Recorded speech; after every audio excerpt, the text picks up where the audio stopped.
The news arrived quietly like a sigh escaping into the night. Donald Sutherland, a giant of cinema, was gone. At the age of 89, his light finally dimmed, leaving behind a void impossible to fill. A career spanning over 6 decades, a filmography bursting with iconic roles, Sutherland's legacy is etched in celluloid. His performances spoke louder than any red carpet arrival. Subtlety was his weapon, a sardonic eyebrow raise, a knowing glint in his eye, conveying more than words ever could. The world knew him as Hawkeye, as President Snow, as countless other characters who sprang to life under his careful hand. He could be charmingly roguish one moment, chillingly menacing the next. The tributes poured in, a chorus of admiration and respect. Fellow actors, directors, writers, all echoing the same sentiment: a legend had passed. His work will continue to captivate, to challenge, to inspire, long after the final curtain has fallen. If you enjoyed this tribute, please like and subscribe for more content. Born in New Brunswick, Canada, Sutherland's path to Hollywood was far from predictable. Engineering, not acting, initially beckoned. He pursued a degree, a practical choice in a world yearning for stability. But fate had other plans. The allure of the stage proved too strong to resist. He abandoned the world of equations and blueprints, diving headfirst into the unpredictable realm of theatre. England beckoned, offering a stage on the legendary West End. He embraced the opportunity, immersing himself in the world of Shakespeare and Shaw. Supporting roles in British horror films provided his initial foray. Hollywood, it seemed, was only a matter of time. Sutherland's approach to acting defied convention. He wasn't interested in the predictable, the overtly heroic.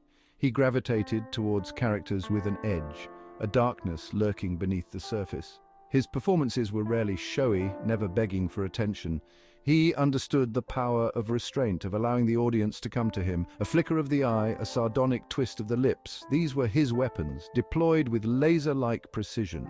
He was a master of conveying internal conflict, of revealing the turmoil simmering beneath a seemingly calm exterior. His characters were rarely black and white, but rather shades of grey, complex and often contradictory. He was content to disappear into his roles, to let the work speak for itself, and yet his presence filled every scene, his quiet intensity demanding attention. Sutherland's filmography reads like a highlight reel of cinematic history. From cult classics to blockbuster franchises, he left his mark on every genre imaginable. He was Hawkeye Pierce in MS*H, the sardonic surgeon navigating the absurdity of war with a cynical wit. He was the chillingly detached fascist in Don't Look Now, his performance etched into the annals of horror. He embodied the ruthless power of President Snow in the Hunger Games series, his icy demeanor sending shivers down spines worldwide. He could be charming, menacing, hilarious, and heartbreaking, often within the span of a single scene. His range knew no bounds. He could inhabit historical figures with the same ease as fictional creations. Each role was a masterclass in transformation, a testament to his dedication and artistry. He never shied away from challenging roles, from pushing the boundaries of his craft. He left behind a legacy of unforgettable characters, each one a testament to his enduring talent. Sutherland's influence on cinema extends far beyond his own performances. He was a mentor to countless young actors, his quiet wisdom and unwavering support shaping the careers of a new generation. He led by example, demonstrating the power of dedication, of meticulous preparation, of always striving for excellence. He was a champion of independent cinema, lending his name and his talent to projects that resonated with his own sensibilities. He understood the importance of telling stories that challenged convention, that pushed the boundaries of storytelling. His legacy is one of unwavering integrity, of artistic excellence, of using his voice to amplify the voices of the marginalized. He was a true icon, both on and off the screen, and his contributions to cinema will continue to inspire for generations to come. Stories about Sutherland abound, whispered among actors and directors, passed down like sacred texts. They speak of a man of immense talent, but also of great humility and generosity. He was known for his wicked sense of humor, his ability to find levity even in the darkest of times. Co-stars recall his unwavering focus on set, his meticulous preparation for every scene. He was a consummate professional, always striving for perfection, but never at the expense of his fellow actors.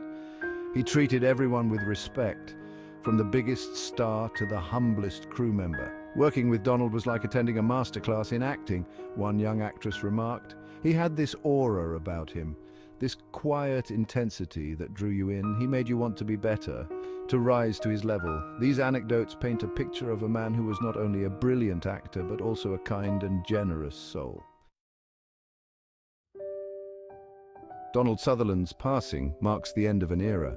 He was a giant of cinema, a master craftsman who left an indelible mark on the art form he so clearly loved.